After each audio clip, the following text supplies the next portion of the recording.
চলো আমরা আজকে শিখবো কিছু অক্ষর লেখা হয় কিন্তু পড়া হয় না। কিছু অক্ষর লেখা হয় কিন্তু পড়া হয় না।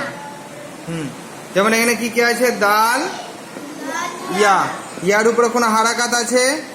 কোনো হারাকাত নেই। ওই জন্য কাকে পড়বো? শুধু দালকেই পড়বো। তাহলে এখানে কিরকম পড়বো? দাল খারাজ ব্যাপার আছে, তাহলে কি পড়বো? দা। বলো দা। এটাকে নিচে যেমন লেখা আছে দা, শুধু কি পড়বো? দা। এখানে দেখো ফায়ে কি আছে? জাবার। আইনে কি আছে?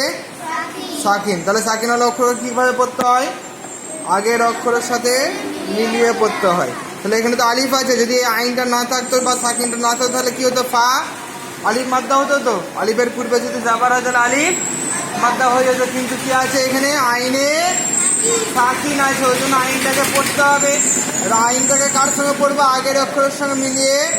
ফা আইন জাবার কি পড়বো বলো? ফা আইন জাবার কি হবে? ফা। ফা আইন জাবার ফা। এই আলিফটা পড়া হবে না। দেখো নিচে যেমন আছে ফা আইন জাবার ফা। ফা আইন জাবার কি হবে? ফা। তাহলে আলিফটাও পড়া যাবে না, এই আলিফটাও পড়া যাবে না। এখানে কি আছে? ওয়াবে জাবার, আলিফে কিছু নেই, লামে সাকিন। তাহলে সাকিন হলো অক্ষরের সঙ্গে আগের অক্ষরের সঙ্গে মিলিয়ে পড়তে হবে। তাহলে আগে আলিফে কিছু আছে? কিছু নেই। তাহলে তার আগে দেখতে হবে কে আছে। তার আগে আলিফের আগে কে আছে? ওয়াও। তাহলে আমার লামের সঙ্গে কারোর সঙ্গে মিলাবো? ওয়াওয়ের সাথে মিলাবো। লামকে কার সাথে মিলাবো?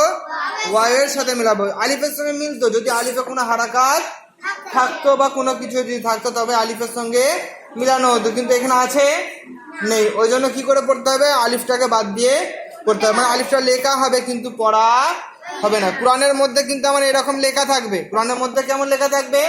এরকম লেখা থাকবে, কিন্তু আমাকে পড়তে হবে ওয়াও লাম জাবার হলে কি হবে? ওয়াল। ওয়াও লাম জাবার হলে ওয়াল, এরকম পড়তে হবে। বুঝতে পেরেছো? জালে কি আছে বলে? এই যে আর একটা দেখো, জালে কি আছে? পেজ। ওয়াবে কি আছে? কিছু নেই। আলিফে কিছু নেই, লামে সাকিন। তাহলে সাকিন হলো অক্ষরকে আগের অক্ষরের সঙ্গে মিলিয়ে পড়তে হয়। আলিফে কিছু আছে? নেই। ওয়াবে কিছু আছে? নেই। তাহলে কার সঙ্গে মিলাবো? জালের সঙ্গে মিলাবো। তাহলে জালের সঙ্গে মিলালে লামের সঙ্গে জালের যুক্ত করো। তাহলে কি করে পড়বো বলো? জাল লাম পেজ জুল। জাল লাম পেজ জুল। এই যেমন জাল লাম পেজ জুল। এইগুলো কেন মিলানো হবে না? কারণ লামে তো সাকিন আছে। সাকিন হলো অক্ষরের সঙ্গে আগের অক্ষরের সঙ্গে মিলাতে হয়। আলিফেও কিছু নেই, ওয়াবেতেও কিছু নেই। ওই জন্য এই দুটোর সঙ্গে মিলানো যাবে না। কার সঙ্গে মিলবে? জালের সাথে মিলাতে হবে। কার সঙ্গে মিলাবো? লামকে জালের সাথে মিলাতে হবে। বুঝে এসছে?